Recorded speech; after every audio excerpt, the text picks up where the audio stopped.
Good morning, everybody. So, hope you're having a great day today. It's the 26th of November, day after Christmas from a month away. Crazy. And yeah, it's a beautiful blue sky day here in the suburb. Bloody cold, jeepers. The ice all over the car and all the rest of it was snowing in Paris yesterday night. Anyway, so I guess it's getting cooler. And am I looking a little bit less Smurf? I lifted my computer up, so you're looking straight at me. The problem with that is you see more of my junk behind me. See, anyway, it was a funny comment yesterday. But yes, I normally have the computer at this level, so the camera's sort of at my eyes, rather than looking down and dominating the viewer. Anyway, we got three boats, three or two boats underway. Keri's out there, and I think Josh is still there. We'll have a look in a minute when it rolled over. So all good, but before we get there, while we're waiting for people to come up here, interesting things. These are the same pictures I had up yesterday, but in my rant yesterday, I've calmed down now, and it's Mussel Bay, not Moselle Bay. So that's cool. I was never good at determining what words meant after looking at all the letters. This is a NAVIK wind vane. That was the first commercial wind vane that I actually ever bought and used back in 1976. I imported it from France, cost a fortune. I think it was about $1,200 back then. I can't remember. That's not mine. I just grabbed that picture off the NAVIK wind vane site there. So before I get into it, the South Atlantic wind vane is a really good wind vane. It is incredibly strong. If you look after it, it will get you around the world. It's incredibly economic package. I think it's about €1,300 or something, 1,400 we're paying, including all the mounts and everything to stick it on. It's great. But I just bring this up because the NAVIK is also pretty cool, and it's super light, really light, super sensitive. It's the most sensitive wind vane I've ever sailed under. It weighs nothing. It's good for boats up to about 32 feet, but for a 580, dynamite. And if you're looking at a boat like Renault or Keri, where it's super duper light, this is an understated hero. You can't buy new ones anymore. There was a new one came up some time ago that's never been used, but they're around secondhand. So that was what that picture was about. They're really quite an amazing vane.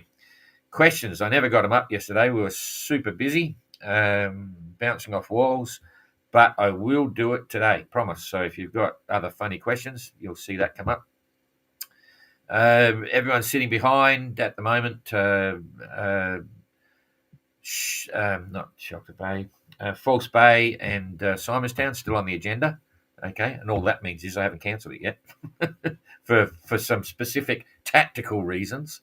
So, but I'm still not talking to Entrants about it because they're, interesting conversation point. This brought up a very interesting situation here. This is Dan doing everything right to try and keep up with Renault and all that sort of stuff.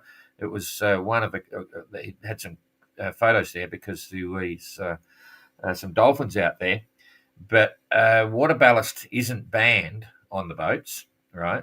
And if people are smart, they're sort of already doing that. They're stacking water containers and so on. And there's ways to really leverage that on your boat. I mean, it can water ballast or ballast an extreme, hanging out on a trapeze or hanging out on a safety harness and things like that can make a huge difference to boat speed. But I noticed he's using the weight of the life raft on deck. And there's nothing wrong with that, perfectly legal, and I probably would do the same if I was an entrant because the life raft is pretty heavy. He certainly hasn't put it there for get it out of the way because he wants to stretch his legs under the cockpit or anything. He's got it there to add weight, which is a very sensible idea.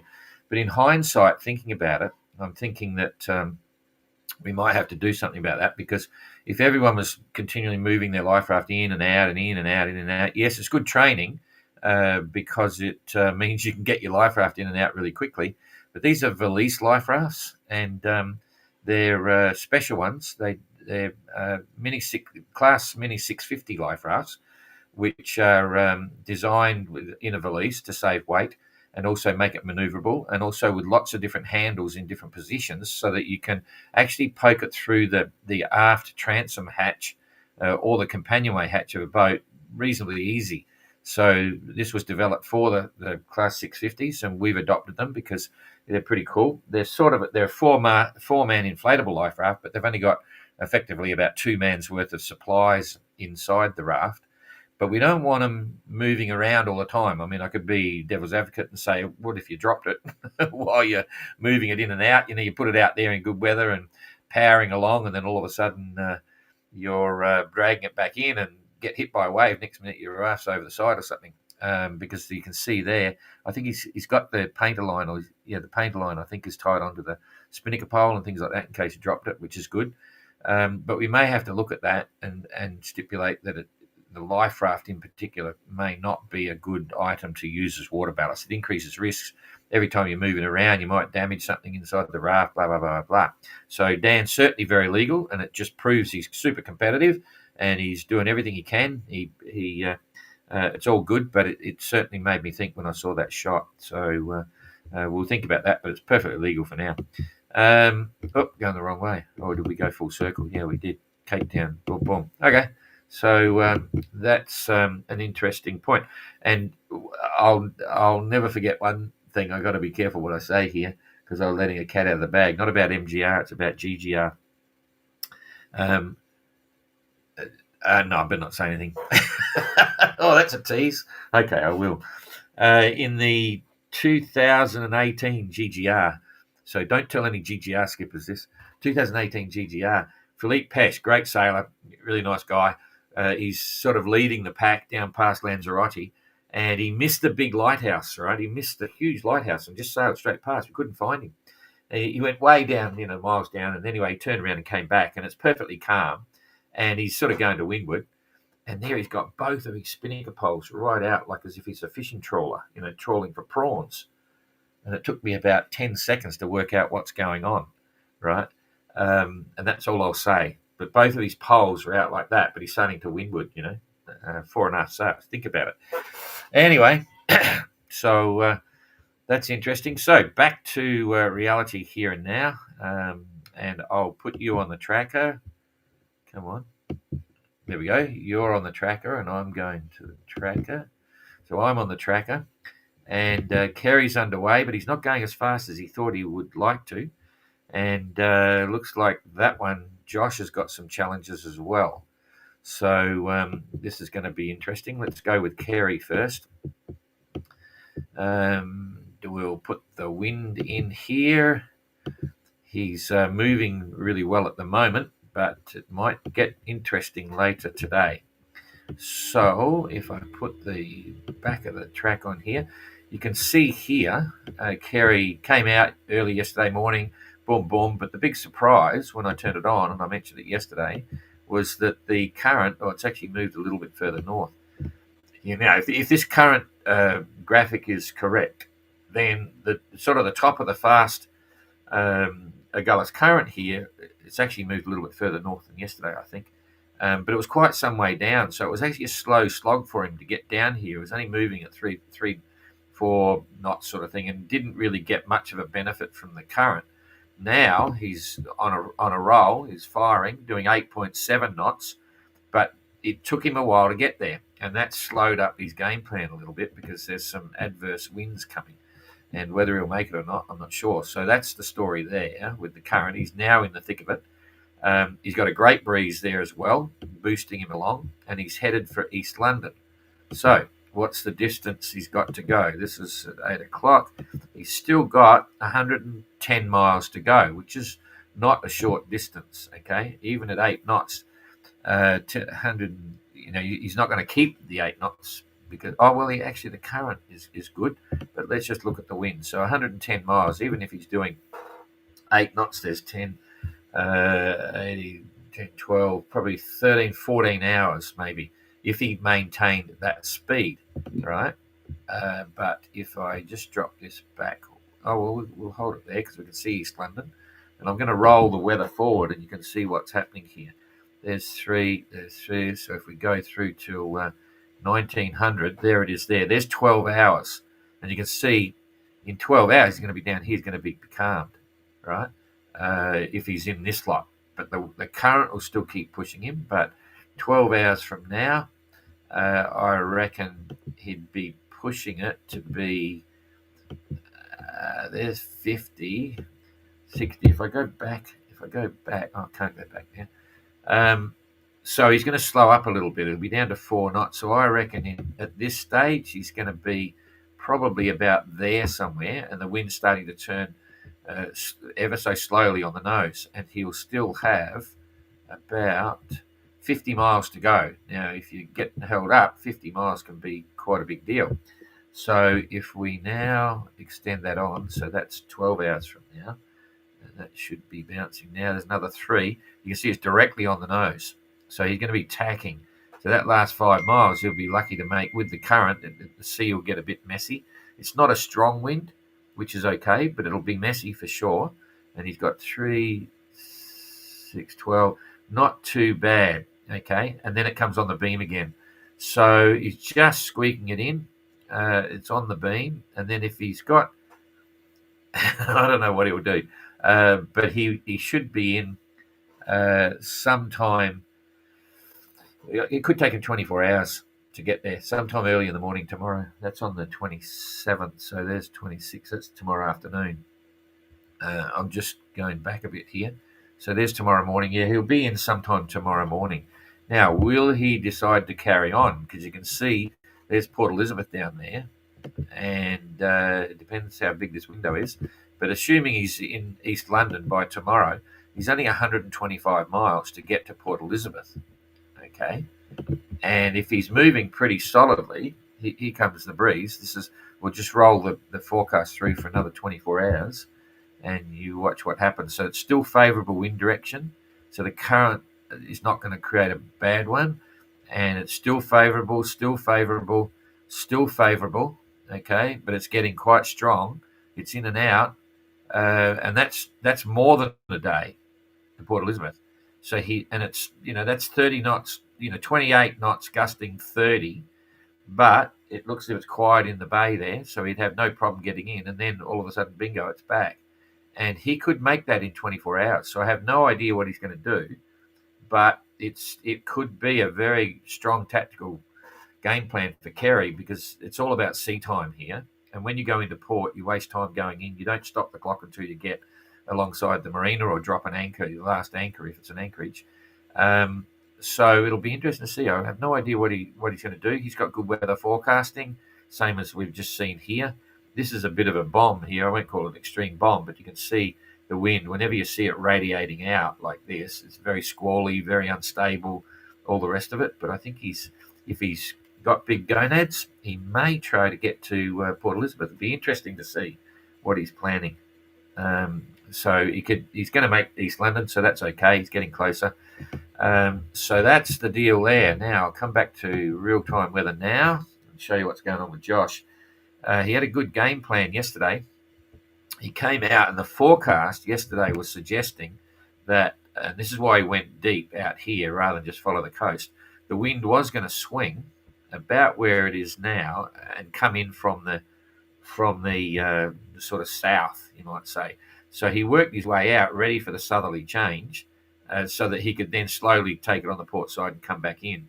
Now that's what's going to happen here, but it hasn't happened yet. And it looks like he's got, light headwinds, and so he's taken it on the port tack, but he's losing ground because you can see it swung around. So that was bad luck there, but it didn't look like strong winds. It was maybe in this patch here, it's maybe 10 to 15 knots on the nose. Not fast, boom, boom, and so that's where he's been slow. If this graphic is correct, then it's currently slowing up. There's another 3 hours. So in about 3 to 6 hours, the wind direction will be favourable. He'll be able to turn the corner on port tack, and he'll be in here somewhere, and he's got about 100 miles still to Mussel Bay. Okay. So he's still a long way out. And let's just see what that next day of weather, that's going to be a day, because he hasn't got the Gulf current anymore. And it's pretty light, but it's favourable wind direction. And here we go. This is tomorrow. He's going to get a big kick in the rear. So I'd say he's probably within 24 hours for sure. It's not too bad in the bay, but it's going to blow, and he's going to roar in there. So that's pretty good. Anyway, a few fun things happening there. I'll just kick back. We'll look at the... what's happened here? Come on. There it is. Okay, I'll look at the current here to see what Josh has got. Come on, it's a bit slow. There we go. Oh, he has got a bit of a current pushing him along. Not a lot from an angle, not that bad. It'll cancel each other out, but that's pretty cool. And Keri's got plenty there at the moment. You can see that quite clearly. Okay, so I think that's all there is. Christian's having too much of a good time. I don't think he'll leave for a week. He'll stay there. He's got some locals who've come in and offered him a house to stay in. He's staying in really. He put a post up with all the pictures. It looks pretty cushy, and they took him around the place. Big tour yesterday, so he's having a good time. And I think everyone else over in the in the group is also relaxing, kicking back. They're not going to get out of there until maybe. Well, let's have a look at the long-term weather, and for some days, maybe early next week. So they're going to have a big break. They'll be counting the days. I haven't even looked at what they're up to for their weather days. There's only 16, and then after that, the clock's on. So, okay, so we want to come back here and get rid of that. So, let's see how this clicks through for a big picture. You've got a high coming in from the, sort of a high coming in from the Atlantic. Nice weather there today, but it's getting a bit strong. I'd rather be tucked up in port there. You can see it's favourable wind direction, but plenty of breeze. If you're in a big cruising boat, you'd be okay. You could roar around there. There's the 28th. Then there's light winds, light headwinds. Don't think anyone would leave on that, but it may change. So there's headwinds there coming in. It's on the leading edge of the high coming across from the Atlantic. Leading edge 29. It's not strong, and this is about where they're waiting for a breeze at that point on the 30th. There's no wind, not enough to get out, and then I think it's starting to develop into a favourable opportunity to get out. But that's the 30th. That's the 30th. Nothing before. It's a bit tricky. It looks like getting worse. Anyway, they're going to be stuck there for it's the 1st of December. That might be it there. If this weather holds true, that's still quite a long way ahead. It's nearly not quite a week ahead, but it's looking pretty good after that. Plenty of breeze rolling through. So no stress about arriving on the 1st of December. So that's kind of interesting, all the work that was done, bits and pieces. So there's some fun ahead yet, especially in relation to the 16 days. I'll have a look at that for tomorrow's update and give you a bit of a heads up on the average situation for most of them. I think that's all I can show you there. So I'll come back here and give you the reports. Boom, boom. Here we go. I've got a couple of reports here. And Entrant reports. Okay, 300 messages. 2 ago. That was yesterday. At 2:50 at 3 o'clock. Eric was at 4. So I don't think you got Argo yesterday. It's on the 25th yesterday. All good on board. It was close to St. Francis. Oh, I think I did read this. Very light headwinds. It says the 25th. I'll do it again. I might be saying this again. And took the opportunity to stop here. Arrived in the middle of the night. Oh, no, I did read that. Not sure. I'm enjoying the hospitality of the NSRI. 21 and had a very warm welcome. Local people who are following the MGR since Portugal. I need a calendar to organise all the invitations. I don't know whether I read it or I just read it. Anyway, he's having a great time. It's just great here. I'm waiting for the weather window on Thursday. That will be long enough to get me all the way to Mussel Bay. It's funny, eh? I nearly said Moselle Bay again. Mossel.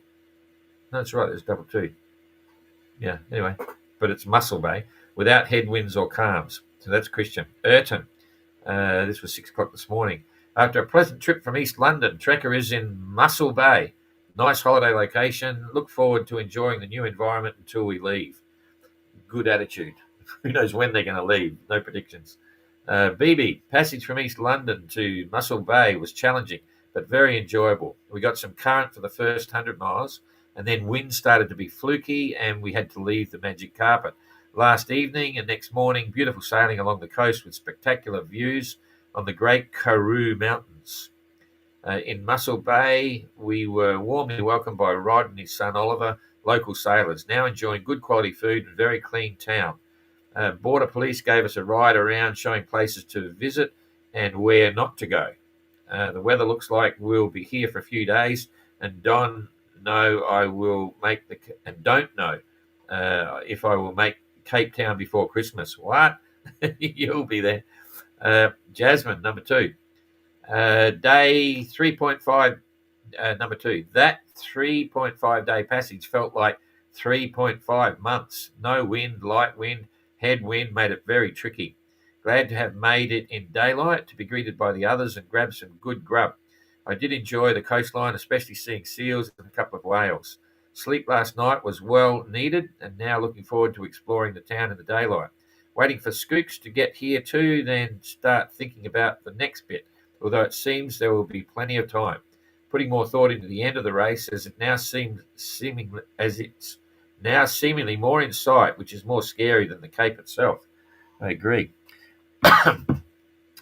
It's always going to be a huge, not a letdown, but a change, sudden change. It's not just that they've been out in the water for over a year. It's they're all planning and preparing for more than a year ahead of that. So it's sort of like a 3-4 year project for people, and all of a sudden it's gone. And it's happened in all our events. The GGR, boy, when people get back from that, the managers and all of it, it's gone. What do we do now? Whew. Anyway, all good fun. So that's cool. Everyone's happy. Not a lot of comments here. I've only got 2. Evening, Elsa. Christine, good morning from the wilderness. Yes, from wilderness. I wonder if that's a place or just there. Anyway, thanks for following. Tell all your friends and your mates, and like, share, comment, all that sort of stuff. And we'll see you again tomorrow. So I'll put this up. See you later.